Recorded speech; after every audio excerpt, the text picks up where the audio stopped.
Hello and welcome to the Final Bell, the official Geelong Cats podcast. It is great to have you with us for another week. I know it's not quite the week that we all wanted to have, but we're going to get stuck into it as much as we possibly can. We're going to talk the Gold Coast Suns game. We're going to look ahead to the Easter Monday clash against the Hawks. We'll get to your questions a little bit later on, but again, I am absolutely rapt to be able to welcome the co-host this week.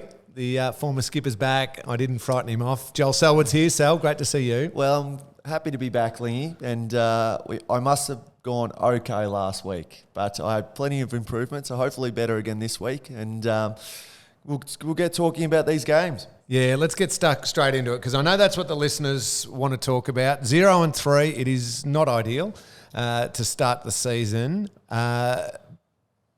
But what we get out of it is probably the main thing. And I did note Chris Scott's comments in the post-match around acknowledging that things aren't going to plan and things aren't going exactly how they wanted it to, and they're not at their absolute best.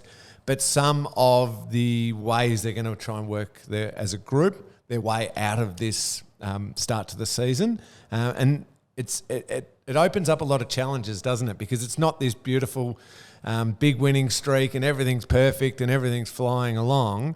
They got to dig themselves out of it right now, and that's a big challenge, and one that the club and the team hasn't faced in a little while.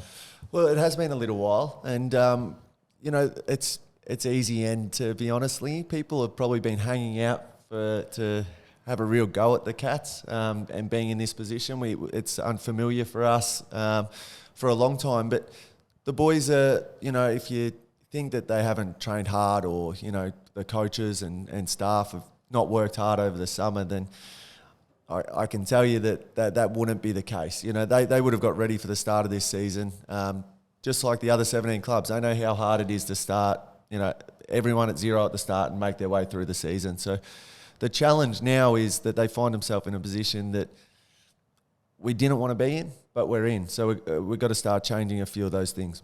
To the game on Sunday against the Gold Coast Suns, I mean, it was pretty even, pretty hard fought early, and then the Suns just started to break away in the second half. Where did you see it go wrong for the Cats, particularly, I suppose, in the second half as the Suns got control of the game? Well, it's always a tough opponent, the Suns, early in the year up there. That's what I think. And it doesn't really matter who you play early in the year, but every side's got a really good 22, 23, 24 list of that. So when you come to these games early, they're even money. I don't know if you're doing footy tips at the moment, Lingy, but I'm doing the first time since I was 13. And I'm doing it with the Melbourne Storm crew, and there's 90 in this tipping competition, and I'm literally coming like 78th. It's tough. And with that, like, the boys are finding their way through this season, and we probably just didn't adapt to what the game was going to give us on the day. You think of a hot, sweaty, tough footy game, it's going to be running, sliding on and stuff like that. We just needed to adapt a little bit quicker to what the conditions gave us. Yeah, and you're right about that. And from a whole group, I mean, there were the positive elements. I mean, Tom Stewart coming back so well after I thought he was going to have a month off footy. He missed one game and slotted straight back in. Jeremy Cameron continues his good form. I thought Tom Atkins got back to a bit of what he does really well through the middle part of the ground. So elements were there. The other thing, and I think you make a great point about the Suns being a dangerous matchup, they are another year older and another year advanced. And when you look at the guys who ultimately had really good games for them, Lukosius kicks 5, Anderson and Rao, I mean, you're talking the top of the top draft picks with those guys who are another preseason under their belt, games under their belt. The Suns are going to improve. And to their credit, they took the game away from the Cats on Sunday. And while our expectations from the outside are of this Cats group being able to handle that because of everything they did last year, when things aren't quite clicking, aren't quite perfect, and maybe some personnel, they've had to fill a couple of gaps here and there, when a talented team gets going a little bit, it's hard to stop. It's AFL football. It's one of the things, going back to our old coach, Bomber Thompson, used to say, and so often he'd repeat it and regularly remind us, he said, never, ever stop respecting this game. It is the best football competition in all the world when it comes to Australian rules football. Yep. You are playing against supremely talented players, incredible athletes, driven, hungry, hardworking people. The moment that you're a little bit off, whether physically, mentally, personnel, whatever it might be, other teams will get you. You're not playing against hopeless players. You're playing against high-quality players, and the Suns got us on the weekend.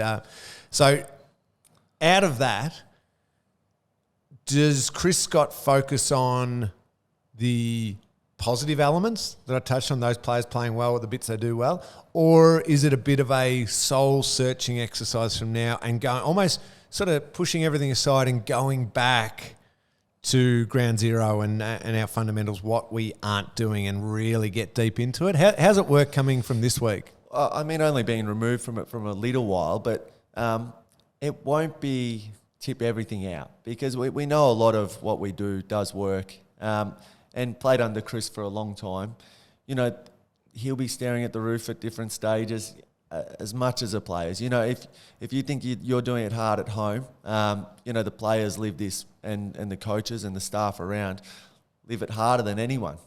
It's hard to go out the next day and be seen at different times. And that's probably where I go to, where we can help them as now supporters. It's like, if we're going to be the best supporters in the competition, we need to be with them through the tough times too. And I look at this differently now that I've got a son. You know, what do I want to teach him? Because yes, we're going to enjoy the good times, but are we going to be there and, you know, really support our guys and our coach and our captain when they need us? Because they want to be playing better. There's no doubt they want to be playing better. And through this, they just might need a little bit of help too. Show up and support like we would if we were 10 goals up in a grand final. And what better week to do that, as you said, to galvanise not just as a playing group and a coaching group, but as an entire Geelong Cats supporter group who love the team and want the best for the team. Coming into Easter Monday against the Hawks, the old rivals, yeah. We are just acknowledging it. As I said, Chris Scott, we're not playing our best football. We're 0-3, but with an opportunity to get that win account started. The idea that we could get a huge support going on Easter Monday and hopefully put the Hawks away, that's a great time to actually come together as a group, isn't it? As an entire club. Yeah, and you smile through that, Ling. Like, well, you obviously highlight this game at the start of the year, knowing that Easter Monday is one of our biggest draw cards that we get to have a go at. And the boys, you know, what a perfect opportunity to get going on this day. You know, for the first time, it'll be the first outing for a couple of them come Easter Monday. But whether you've played in one or whether you've got to play in 15 of them, the joy of, you know, taking it on, and doesn't matter where you sit on the ladder at this time of the year against the Hawks, it never has. And a part of it is, it doesn't matter what the scoreboard is. You know when you're playing well and up and about. And that's what I see. I look forward to the build this weekend, and it doesn't have to be anywhere near perfect. I want you to hold your memories of the Easter Monday clash to our fan questions too. Okay. We've got a few listeners who really want to know all about those. Yeah. But you're right. We saw it last year. It's not a positive to bring up, but I think going to the game, I was working at the game for Channel 7. I just thought you guys were going to just roll over the top of the Hawks. But they had clearly got themselves right up for this Easter Monday clash, and they knock off you guys last year. They will be up and about. They've had their first win against the Kangaroos. I know that the group and the pride of the group that here at the Cats, they will be well and truly up and about for Monday. So regardless of positions on the ladder, which both aren't good at the moment, I think it's going to be one of those fierce contests. Yeah, and it's one of those ones, being 0-3, you probably want to be the first game of the weekend. But for our boys, you have to wait until the Monday. So you're the last game. You're going to watch a lot of footy over this Easter break. And what you're going to do is know that you need to be ready. So the joy that, you know, this is, you know, the time when you miss it, because you're like, oh, to be a part of that game again, and I can see it in you, but to be a part of that game again would be something special, because we know what they are. Yep, absolutely. Unfortunately, in the game, from the weekend's game, probably unlikely, I would assume, given the protocols and everything, Sam de Koning will be out.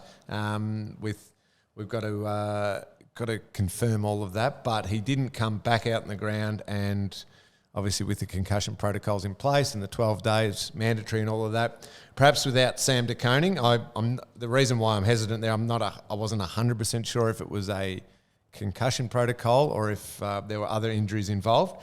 I'm not trying to guard anything there. No, I mean, it was a big hit. So, yeah. And what we need to respect is the doctors do a great job in this. So they'll obviously clear everything off, firstly with Sam, but through the AFL too. So that will be what it will be, but hopefully a couple coming back. Throw in Mitch Duncan as one of those coming back, and perhaps Jake Kolodjasny, which is fantastic. The middle of the ground has been the concern for me, and obviously probably personnel a little bit down back. To be able to add Mitch Duncan into that middle mix and just have another number through there, beautiful ball user. He will help with that connection to the forward line. I'm sure the big fella, Tommy Hawkins, will be very happy to see him hitting him lace out again. So bringing Mitch back and perhaps Collar back as well, they're big ins for the Cats. Well, they are. Both been, Collar's played over 150 and Mitch has played a lot of footy and with me, but he's a smart mind as anyone that I've played with. He knows when to play quick or play slow with the ball. Takes a lot of marks, so he's a bit of a general within the footy side. So if they come back this weekend, great. If not, there's boys playing at the VFL level that that I'd be more than happy to see throughout playing in the side, whether it be Sam Simpson and the likes. Put a bit of speed on what the game's doing at the moment. I can't wait to see Sam Simpson get that next opportunity. He's just had a horrible run with either concussion or injuries, and I still think back to that the grand final of 2020. Yep. So courageous, and unfortunately gets hurt from there, and we almost haven't seen him since. Yeah, I love what he does. And he was really helping us play some really good footy throughout that period. Just a player that does things every time for the side. So we've got a number of them, and without jumping all over the place, Gryan is one of those. We put him in positions all over the grounds, sometimes to the detriment of his own game when we're setting up structures to help us out with the run that he can give that maybe some others can't give. And you put him out of place, and then you're trying to create from there. So when he does get his, a good game for Gryan between anywhere 12 and 18 possessions, you got to try and make them all count. And sometimes you try and bite off a little bit more than you can chew, but you need that creativity in the side. It's a hard position, isn't it? And a crucial position in AFL football, but a hard position because he's probably covering 16 kilometres, maybe 15, 16 kilometres to get those 12 to 16 possessions, and he's expected when he does get it to either hit a lace-out pass or nail a couple of goals, because he's doing all of that off-ball running, that structural running that becomes crucial to the way the team plays. I've done a lot of Collingwood games lately, and Bo McCreary just does, being live at the ground, appreciating he might have 8 touches and kick a goal, but you see every metre that he is covering and how important he is to Collingwood. That's what Gryan's doing for the Cats, and you need that. And unfortunately, when the team's not quite in perfect synergy and the ball's not moving fluently, that someone in his position probably gets chopped out of the chain because it breaks down somewhere in that chain, and he ends up with 8 or 10, and maybe it's a rushed kick here and a rushed kick there, and we're quick to go, he's got to do more. He's doing a lot of work. They all are. Gryan, Tyson, Brad Close, and these are links that the ball can easily go around you, which is a really tough position to go in. So those high half forwards, if we can start getting a bit better around the ball, then we can obviously play a bit more forward half footy. We'll create opportunities for these boys to start hitting the scoreboard. The men on the weekend probably didn't have a great weekend because the VFL went down big time against Gold Coast, 182 to 75, a real thrashing. But I suppose some of the positives were Shannon Neal, really good with a couple of goals. Brandon Parfitt found the footy, had 22 disposals. Harry Benson as well, one of the VFL guys, had 27 touches, which was great. So hopefully a couple of guys there putting their hand up. We mentioned Mitch Duncan and Collar perhaps coming back from injury. Might be the first 2 in, but the girls, they did the right thing by us. They pinched a 1-point win over Carlton, 22 to 21. A fantastic win there for the VFLW girls. So we did get a win out of the weekend, Sal, which was fantastic. I don't know if I've told you about this one yet. We do Meg and I were starting to do a question without notice. Okay. We can put one to each other. Yep. I'm going to put pressure on you because I know that you handle pressure beautifully. Right. You can lead us off. If you've got a question Okay. without notice for me, and then I've got one for you. All right. Well, mine would probably be, and sitting I'm trying to sit from a viewer's point of view here. If you were coaching the midfield at the Cats right now, what would you say to the boys? Did I steal your question? I can't believe how much our minds think alike. I wasn't going to put it as a coaching. I was going to say, if you were still captain, what would your message be? I'm happy not to group? be captain. The captaincy's in a very good position, so leave it there. What would my message be? It would be, first and foremost, go back to the fundamentals of our game, what we do really well. Remind the guys what their strengths are. Yes, they all know. This is the thing. As a player, you're your own harshest critic. Yep. You just sometimes way too brutal on yourself. Okay, we got a list of things we need to do better, and each individual within that midfield group has a list of things that they need to do better. But for me, I don't want to spend the week just smashing them over the head with that. Remind them how good of footballers they are, what they do really well. And that's not, I don't mean that's remind them that they can go and get it 35 times and have a beautiful, pretty game. It's what do you do really, really well that is the cornerstone, the building block of your good game for the Cats, your importance to this team. Is it hunting after the ball? Is it your ability to outnumber? Is it your run up and back and to be able to get from contest to contest? Is it to provide a bit of help for our defenders by getting back there? Is it that hard, diagonal running across the ground to provide that outlet kick? Whatever their particular strength of the group is, individual strength that goes to a really strong collective, I'd be spending the week talking about those and show. It's funny. At different times throughout my career, I'm sure you were the same, Sal, where you almost forget that you're a good player, and you almost forget that you what those things are that you do really well. And then I always found, and I had some like Nigel Lappin and Brendan McCartney and these types of coaches who were so wonderful every now and then, just showing me a couple of clips, not from the game on the weekend where I might have lowered my colours a bit, from a couple of weeks earlier or a different point in my career, and said, here's where I was really valuable to the team. What am I doing? And I noticed the difference of, I thought I was doing that. I thought I was... Change your mind. Yeah, I thought I was making great decisions to come back to the ball and create an outnumber or really drive through the footy, whatever it might have been that I was lacking in my most recent game. And in my head, I thought, I'd actually thought I was doing those, but I wasn't. And that was me at my best. I get it. Yep. Yeah, that's what I need to go back to and focus on that. Almost strip away everything to focus on those simple, important parts of my game. It's funny, isn't it? Like in a game that you rely on so many others to help you out and go right, the important part is that 90% is about you getting yourself right, and then 10% is, okay, that fits into the game plan because you've trained it up for so long that you'll make that work. But 90% look after yourself and make everything work from there. And it's funny, when you say it like that, you go, hang on, are you saying being selfish? It's not that. It's a really selfless mindset, but you still need to take responsibility for what you're doing to help the team, don't you? Yep. And that's what, when we go back to it, talking about the boys staring at the roof, they'll be thinking, how much more can I help? What else do I need to do? Who do I need to speak to? And at the end of the day, just look within and then go, okay, let's tick all that off this week. And then from there, it will come. All right, my question without notice for you, which I've just made up on the run now because I was going to ask you a very, very similar one to the one you asked me, was I'm going to get to your memories of the Easter Monday games and the Great Hawthorn Rivalry in the next segment because there's a few questions relating to that. But just park that for a second.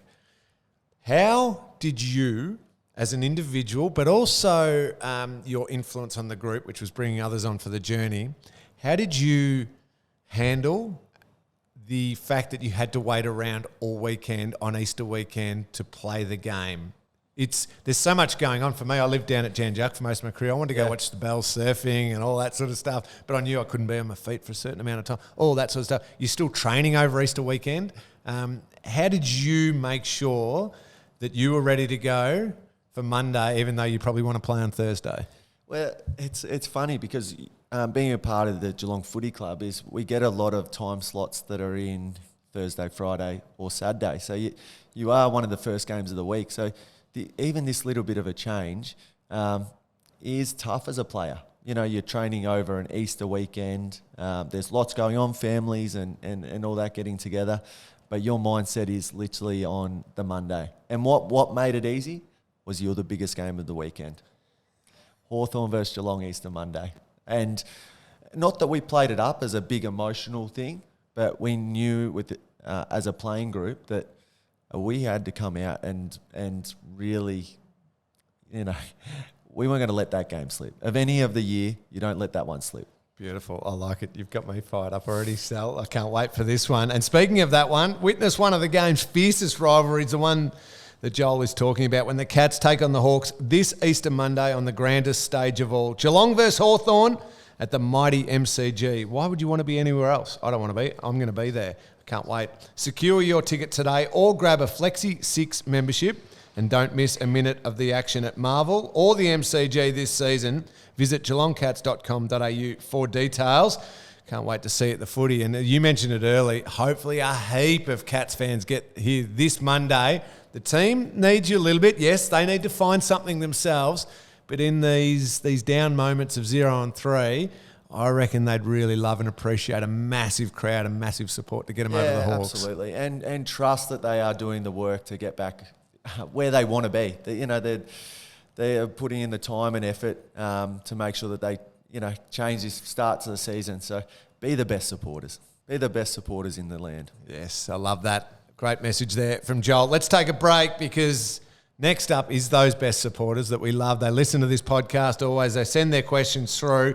We're going to get to your questions straight after this. Welcome back. It is great to have you with us on to the Final Bell, the official Geelong Cats podcast. I am with Joel Selwood, the great Joel Selwood, which really appreciate you joining us last week and this week. Thank and you, Lingy. Hopefully keep you coming back until Meg gets back from Ireland. Been busy there though, Meg. Well, I think I saw her in London recruits. late, so okay. She's moved. Maybe she's doing some recruiting over there. Fantastic. Maybe also spreading the word about the Cats. Professional development as well, possibly going to a few of the big Premier League clubs. So fantastic opportunity. Nice, isn't it? Sounds good. Yeah, how do we get on that one? Well, I'm going to the UK. If anyone's over there through June and July, don't get me I'll started. just put my hand out and see if anyone wants to grab it. You're going to the Ashes, aren't you? You're doing a bit? I may do a little bit. Not with how it sounds. I got caught out. Andrew McDonald, a close friend of the club for a long time, a good Cats supporter, but also come in and learnt a little bit at different stages, and we've learned a lot off him. So, no, I had to catch up with Andrew, but that's as far as that's gone. I've got that as one of my bucket list things with a few of my mates. You remember Jim Carr, the great Jim Carr from Bendigo Boy, and a couple of other great mates. We're all mad cricket fans. We've got 2027, I think it is, circled in the calendar for all of us. The kids will all be old enough by then. I want to spend a few weeks and just go to the Ashes and really soak in the tradition. That's good planning by you boys. Oh, we have to now. True. We've got to give. I got to give Dodsey about 4 years' notice before I done. do anything. All right, enough of us. Let's get to your questions. We really appreciate everyone who sends their questions in. We try and get to as many as we possibly can. And actually, just before we get to the fan questions, we were speaking about Meg there. Just a note that the AFLW draft is on tonight at 7:30. And, of course, the Cats have the number 1 pick. They traded for that one. So follow along on all the Geelong Cats channels to see who we select throughout that draft to give Meg and the team some exciting support and a few new younger players coming through. It'll be great. Yeah, so a bit of help. Our girls got so much...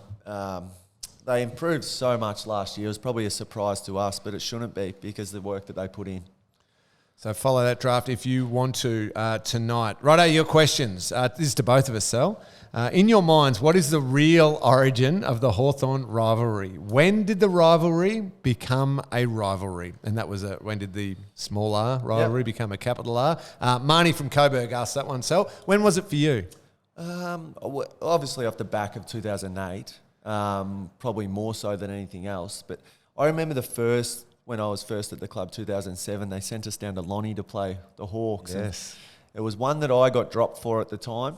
Did you get dropped or rested? No, I got dropped. Did you? Yeah, so I got dropped. Politely rested, but dropped.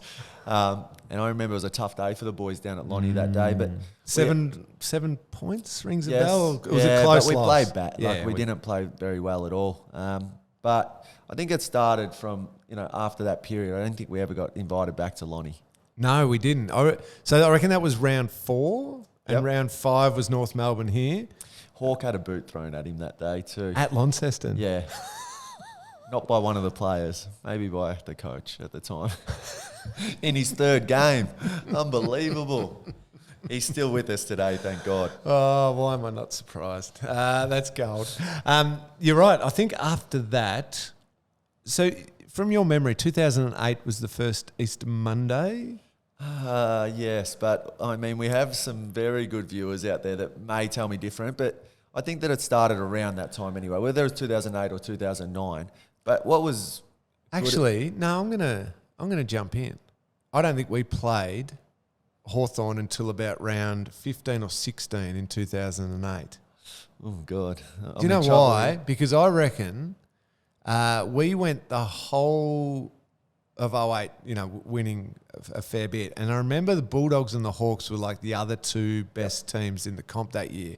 And I reckon we played them back-to-back in rounds, say, 15 and 16 or 16 and 17. I don't reckon we played in 2008. Oh, here we go.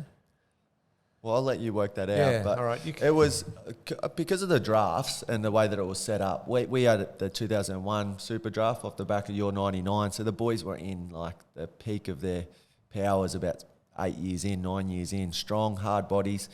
The Hawks were the 2004 draft with Buddy and Ruffy and Geordie. Yep. So that they were coming through, but then Hodgie and that were part of the 2021 draft. So everyone was really hard and ready to go. And then it was just the pieces put around it that made the show. And it was an incredible rivalry. For me, it's funny. That's when, through that period, obviously, because all the games were close, but both teams were good. This idea that we're going to build up a rivalry when a team's sitting at, one team's 7th and one team's 17th, it's hard to do that, really. Now, when a rivalry is built on both teams being right there and really good teams like Geelong and Hawthorn, that's when it carries through, even to the years where the teams could be in different parts of the ladder, because it's built on a foundation of 2 really great teams playing in really great games. Funnily enough, though, Sal, you were a Cats fan as well when you were a kid. I was. I went to the 89 grand final and watched that. It's still one of the greatest games of footy ever, despite the Cats not winning. So I had this that was just great to be there. I was 8 years old. Gaz Senior's kicked 9. We'll win one day. Hawks aren't that bad. Yep. Fast forward 2 years. 1991, second semi-final. Hawthorn beat Geelong by 2 points at Waverley. Geelong then had to play West Coast in the most torrential rain in the preliminary final the following week. Hawthorn got to skip the week, go through. Geelong lose the preliminary final, West Coast. It was almost flooded Waverley. Yep. And then Hawthorn ran all over the top of West Coast because they'd played in the slog. If we'd won that second semi, I still believe as a kid, a 10-year-old kid, that we would have beaten West Coast or Hawthorn, who had to come through the wet. So that was just added, okay. Now I'm starting to not like Hawthorn, and then it just went just year after year. And then, of course, they became a really good team. 2008 grand final, one of the most painful football days in both of our history, our lives, And then every time from that, it was, I just really want to beat this team, but also this club. Yep. And it became just deep. More than a game, you could say. Oh, yeah. All right, here we go. Ling and Joel This one's from Worm in Belmont. Thanks, Worm. Last Thursday was the 15-year anniversary of Jimmy Bartell having 28 disposals in a half.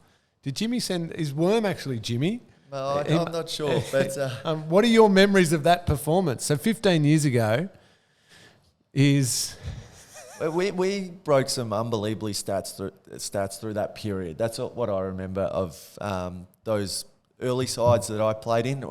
Darren Milburn had 19 possession quarter against Port Adelaide at one stage down here. Jimmy obviously had a big half here. Gary, we would give him the ball anywhere he was on the ground. So, and we were the side that flicked it around. Not that Jimmy was that much of a give and go player like probably Gaz was, but he could find the ball anywhere and everywhere on the ground, and that's what made him so great to play with and hard to play against, because even if he wasn't getting tagged, Jimmy could take himself into a position on the ground that could have an influence on the game. He did it as a junior too. I mean, Jimmy the Geelong Falcon used to wear the helmet. Yep. And I reckon there were a couple of occasions he had perhaps 50 possessions in a game in the old TAC Cup, and you're right. I don't think you'll mind me saying this. He wasn't a great runner. He never did well in the 3K time trial. Wasn't a great beep test runner for what you'd expect from a midfielder. But everywhere the ball was, he's a great footy runner. Yes, Jimmy was there, wasn't he? Great footy runner. I'm doing a little bit of research here, Sal, because I'm doubting myself on that 2008 season. My memory is correct, which is rare because I've forgotten most of the games that I ever played in. It must have been an important one. We didn't play Hawthorn that year in 2008, so the Easter Monday game hadn't begun. We played... Geelong Fremantle was when I got my face caved in. Yes. I missed the following 2 weeks, and I knew I was dirty because they were the two big ones. So round 16 was Bulldogs, who were very good that year, and round 17 was the game against Hawthorn at the MCG, which we won by 11 points. That was the first time we played them in 2008. So it must have started in 2009, the Easter Monday. Yeah, off the back of that loss. Yeah, I can't remember when Jimmy did kick the point. It's funny, isn't it? For what was an incredible rivalry, and I remember all the games, I get mixed up with some of them now. Yep. There was a game I remember playing against them where I reckon they kicked the first 2 or 3 goals, and Buddy just looked like he was going to kick 18. Yeah, he was just on fire. And that fear factor of going back to the middle and standing next to you and Gaz and the greatest players that the club's ever seen. And I still looked around thinking, are we going to get flogged today? Because we can't let it down there. We can't just get at the other end. It was so good. All right, this one for the modern team, Sal. This one's Meg from Corio. Who is a player going under the radar? Oh, well, to be honest, probably in a tough start to the year, I think Zach Guthrie has stood up really well. Yeah, good one. It's been obviously under pressure a fair bit back there, but he is a player that's growing and growing. And there's one thing that stands out with Zach. It was the end of last year and we were preparing for the finals, and we won the first final, and then we were had the weekend off. We had the next week off, and we had a training session on the Friday, and I remember just asking the boys how they were feeling. And Zach's like, well, I've just come to play today, in that training session, because if I don't, then I just won't be at the level that I need to be at next week. And that's when I sort of felt okay to say, hey, my time is up, because that's the guy that we need being around this footy club. And a lot of them will be in the same boat as Zach, but I remember that conversation clearly. And I'm glad to see that he's going on and taking his game to the next level. He's so... I watch him play, and I have a confidence and a belief in when the ball gets to him in a one-on-one situation, he's either halving it or winning it. Yeah, and playing on some of the big guys too. Even the week before against Carlton, there was matchups against Curnow and McKay at some stage that he had to take and did a good job of it. As that backline pieces together, and it's going to continue to mix and match a little bit, he's one of the... Tom Stewart's the star, the best player in that backline, but he's one of the first pick now, which if you go back 2-3 years ago, it wasn't the case. He was still finding his feet, but it's a great example of people developing at different rates. we're so quick, and you're to blame for this. You and Judd and now Nick Dacos and Will Ashcroft and all these guys, you're all to blame for this. Club picks up a kid. They're expected to just play unbelievable footy from day one and get it from day one. But the reality is, more often than not, these kids either aren't physically ready, sometimes it's emotionally and mentally ready to go, and some kids take 6 years to become really good, solid players, 8 years to become really good, solid players. They're not all like you, who ruined it for everyone. It's funny, because when these kids get a chance after spending some time in the VFL, whether you mean it or not, but you try really hard to keep them in the side. And Zach was one of those, because you knew that he'd gone away and done his apprenticeship. And the kids of the modern day are a little bit more impatient than probably what they were back then. You understood that it was probably 30 to 40 games in the VFL, and then you come up and you're ready for AFL. The guys that can still do the 30 to 40 games and learn plenty, and with the guys that we do have around, teaching them away, you want to keep them in the side when they get their chance. Yeah, I like that. Right, I'm going to clear up one thing, so before I move on to the next question. So in 2009... Geelong played Hawthorn in round 1 because it used to be the old grand final replay. We won that in a close one by 8 points. The first Easter Monday game, thank you to Troy for this one, first played in 2010, so 18 months after that 2008 upset that the Hawks beat the Cats. Early battle, this is according to Wikipedia or whatever it might be, early battles had the spectre of the Kennett curse hanging over them, in which the men in the hoops won 11 consecutive matches over their brown and gold rivals. I like that sentence. So it was 2010 was the first official Easter Monday clash, but it had started, obviously, I reckon, throughout the 08 season with that really good game in round 17, the 08 grand final. 09 was round 1. Later in 09 was another thriller. And then the 2010 became the Easter Monday. Isn't it funny how your memory blurs over time? Yeah. I thought every game happened on an Easter Monday. Well, so did I too. But we did play for a while. There we go. All right, this one. And Adam from Torquay's asked this question, and maybe we've already touched on it, Adam, so forgive us for maybe not going again. Gryan has been strong with his kicking inside 50. How have you seen his season? Well, hopefully just segment 1 covers that, where his work rate and ability to get up and down the ground and everything the team and the coach is asking him to do is really important for the team.